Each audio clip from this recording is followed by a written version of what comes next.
හරි. මෙන්න මෙහෙමයි දේ පුතේ GM paper class වැඩසටහන යන්නේ. හරිද? අපේ දූල පුතාලාගේ එක මාසයක් අපි එක මිෂන් එකක් කියලා සලකනවා. හරිද? හරි. ඔන්න අපි එක මිෂන් එකක් සලකමුකෝ. එතකොට දේ පුතේ දැන් ඔයාලට පළවෙනි සතියේ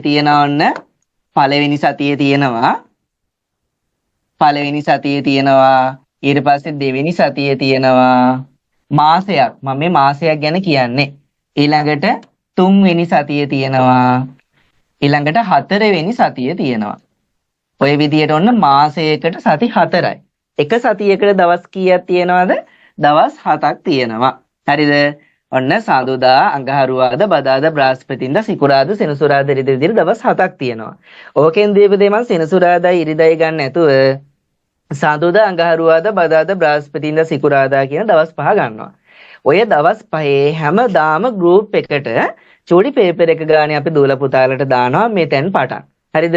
ඉතින් ඕක මම දැන් ක්‍රියාත්මක කරන්නේ මේයි පළවෙනිදා සිට. දැන් අපේ දූල පුතාලගේ GM paper class එක පටන් ගන්න ඕනි නිසා තමයි මම අද සාකච්ඡා කරන්න නියමිත පළවෙනි GM papers 5 කලින් දාලා අද ඔන්න සාකච්ඡා කරන්නේ. හරිද? හරි. එතකොට මේ බලන්නකො පළවෙනි සතියේදී පුතේ ඔන්න GM papers 5ක් දෙනවා අපේ දූල පුතාලට. අංක 5. පළවෙනි GM paper එක, දෙවෙනි GM paper එක, තුන්වෙනි එක, හතරවෙනි එක, පස්වෙනි එක ওই විදිහට GM papers දෙනවා. හරිද? හරි. එතකොට පළවෙනි සතියේ ඔන්න GM papers 5. ඊළඟට දෙවෙනි සතියේ 6, 7, 8, 9, 10. ඊළඟට තුන්වෙනි සතියේ 11, 12, 13, 14, 15. හතරවෙනි සතියේ 16, 17, 18, 19, 20. එතකොට දීපත ඔන්න එක මාසයකට දූල පුතාලට GM papers 20ක් ලැබෙනවා. එක මාසයකට GM papers 20 ගානේ බලන්න දැන් මේ අවුරුද්ද ඉවර වෙන තව මාස කීයක් තියෙනවද කියලා ගුණ කරලා බලලා ඔන්න GM papers කීයක් අපිට තව කරන්න ලැබෙනවද කියලා අපි දූල පුතාලා ඔන්න ගණන් හදාගන්න. හරිද? මේ වැඩපිළිවෙල හදලා තියෙන දේ පුතේ papers කරන්න කම්මැලි දූල පුතාලා වෙනුවෙන්. papers කරන්න කම්මැලි සමහර කට්ටිය කියනවා paper කරන්න බෑ කියලා. මේ සමහර අය කියනවා අපි මේ දේවල් ඉගෙනගෙන නැහැ 9 වසරේ මේ දේවල් දන්නේ 10 වසරේ පළවෙනි පාඩම් ටික කවර් වුණේ නැහැ ඒ හින්දා පේපර්ස් කරන්න බෑ නේද ඔය විදිහේ එක දේවල් කියනවානේ නේ දැන් මම මේ කියන කාරණා 11 වසරේ දූල පුතාලටත් පොදුයි මොකද 11 වසරේ දූල පුතාලට GM paper class එක හෙට පටන් ගන්නවා හෙට රෑ 8:00ට මම හරිද ඉතින් ඔය හැමෝම පොදුවේ කියන කාරණානේ ඕවා නේද පේපර් එකක් දුන්නම ඕක කරන්න බැහැ කියන්නේ නිදහසට කරුණු හේතු ගොඩාරියක් අපේ දරුවෝ කියනවා. හරිද? ඉතින් ඔය පේපර්ස් කරන්න බැරි දූල පුතාලට පේපර්ස් කරන්න කැමති නැති දූල පුතාලව අතහැරලා දැම්මොත් කවදාවත් ඒ ළමයිට ගොඩ ඒමක් නැහැ නේද? ඉතින් ඒ නිසා ඒ දූල පුතාලවත් අරගෙනම මේ ගමන යන්න ඕනි නිසා තමයි ඔයාලට ලස්සන ප්ලෑන් එකක් හදලා හරිද මේ වැඩපිළිවෙල හදලා තියෙන GM papers සහ GM paper class එක කියලා. හරිද? එතකොට සෙනසුරාදා ඉරිදා අතෑරලා සතියේ දවස් 5ට දේ පුතේ කෙටි GM papers 5 ගානේ group එකට දානවා. එතකොට එක මාසයකට GM papers 20යි. හරිද? එතකොට එක දවසකට දේ පුතේ ඔයාලට මේ චූටි paper එක කරන්න පැය කාලක් වගේ චූටි වෙලාවක් යන්නේ. පැය 24කින් පැය කාලක් වෙන් කරගන්න පුළුවන් ඕනිම දරුවෙක්ට. නේද? පැය කාලක් වෙන් කරගන්න පුළුවන් වෙන්න ඕනිට. එහෙම බැරි නයිද? ඉගෙන ගන්න එකේ තේරුමකුත් නැහැ නේ. නේද? පැය 24කින් පැය කාලක් අරන් ওই paper එකක් දවසකට කරන්න බැරි නෑ වැඩක් තියෙනවා නේද? හරි. එතකොට මේ බලන්නකෝ. පළවෙනි සතිය පුරාවටම අපේ දූල පුතාලට හම්බෙන්නේ පළවෙනි පත්‍රය. හරිද? පළවෙනි සතිය පුරාවටම අපේ දූල පුතාලට හම්බ වෙන්නේ එක A කොටස. එක A කොටස හම්බ වෙන්නේ. දෙවෙනි සතිය හම්බ වෙන්නේ එක B කොටසේ ප්‍රශ්න. තුන්වෙනි සතිය හම්බ වෙන්නේ දෙක A කොටසේ ප්‍රශ්න. හතරවෙනි සතිය හම්බ වෙන්නේ දෙක B කොටසේ ප්‍රශ්න. හරිද? එතකොට දරුවනේ එක A කොටසට කෙටි ප්‍රශ්න 25ක් තියෙනවා. එක A කොටසට කෙටි ප්‍රශ්න කීයක් තියනවද? 25ක් තියෙනවා. දවසකට කෙටි ප්‍රශ්න 5 ගානේ දෙනවා. ඔන්න දවසකට කෙටි ප්‍රශ්න 5 ගානේ චූටි පේපර් එකක් දෙන්නේ. එතකොට දේ පුතේ දවස් 5ට ඔන්න කෙටි ප්‍රශ්න 25 අපේ දූල පුතාලා දන්නේවත් නැතුව එඟටවත් දෙන්නේ නැතුව කරලා ඉවරයි. හොඳද? ඊළඟට දෙවෙනි සතිය. ඔන්න පළවෙනි සතියේ පළවෙනි පේපර් එකේ ඒ කොටස සම්පූර්ණයෙන්ම කරලා ඉවරයි. ඊළඟට දෙවෙනි සතිය දෙපොතේ. මම වැඩි වෙලා කතා කරන්න ඉක්මනින් පේපර් එක සාකච්ඡා කරන්න යනවා. ඉක්මනින් ඔන්න බලා ගන්න. දෙවෙනි සතියේ දෙපොතේ පළවෙනි පේපර් එකේ B කොටස. පළවෙනි පේපර් එකේ B කොටස කියන්නේ ලකුණු 10 අනිවාර්ය ප්‍රශ්න 5ක්. එතන එක දවසකට එක ප්‍රශ්නය ගානේ මම දෙනවා. එක දවසකට එක ප්‍රශ්නය ගානේ මම දෙනවා අපේ දරුවන්ට. එතකොට දේ පුතේ මේ සතිය ඉවර වෙද්දි පළවෙනි පේපර් එකට දෙන ලකුණු 10 ප්‍රශ්න පහත් ඔන්නෝලා කරලා ඉවරයි. තුන්වෙනි සතිය. හරිද? දැන් ඔන්න පළවෙනි පේපර් එක සති දෙකක් යද්දි සම්පූර්ණයෙන්ම ඉවරයි. පළවෙනි පේපර් එකේ A කොටසයි B කොටසයි සම්පූර්ණයෙන්ම ඉවරයි. ඊළඟට තුන්වෙනි සතියේදී දෙපතේ දෙවෙනි පේපර් එකට පනිනවා අපි. දෙවෙනි පේපර් එකේ A කොටසෙන් ප්‍රශ්න 5කුයි B කොටසෙන් ප්‍රශ්න 5කුයි තමයි විභාගෙදි කරන්න තියෙන්නේ. හරිද? ඉතින් මේ විදිහට දවසකට එක රචනා ප්‍රශ්නේ ගානේ දෙනවා මම GM papers විදිහට. එතකොට ඔන්න මේ සතිය ඉවර වෙද්දී රචනා ප්‍රශ්න A කොටසේ රචනා ප්‍රශ්න 5 ඉවරයි. ඊළඟට අන්තිම සතියේදී පුතේ මේ විදිහට එක දවසකට එක ප්‍රශ්නේ ගානේ ගෲප් එකට දෙනවා.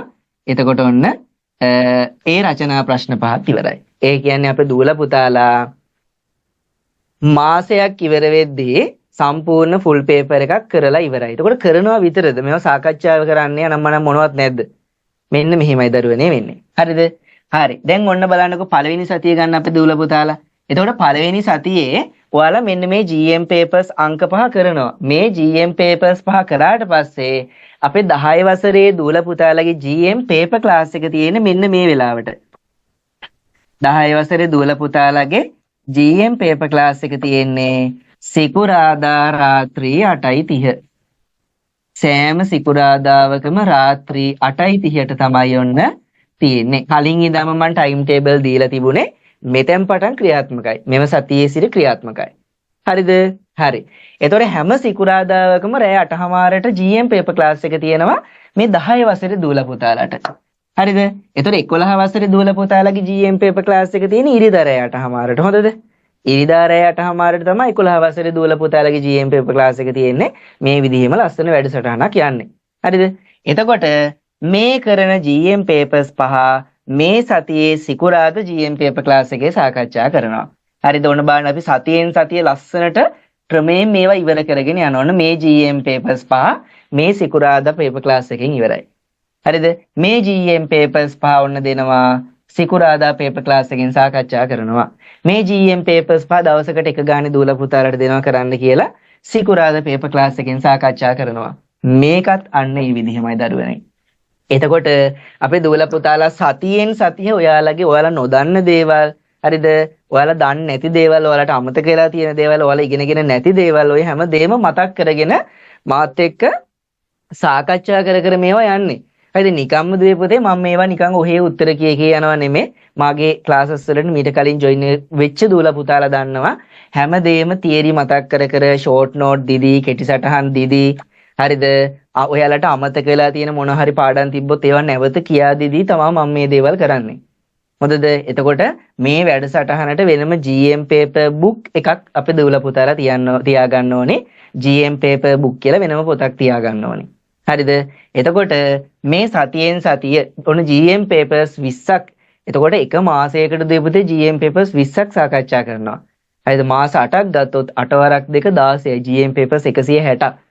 හරිද? එතකොට එක මාසයකට ෆුල් පේපර් එකක් සාකච්ඡා කරනවා. එක මාසයකට ෆුල් පේපර් එකක් සාකච්ඡා කරනවා. මාස 8ට ෆුල් පේපර්ස් 8යි.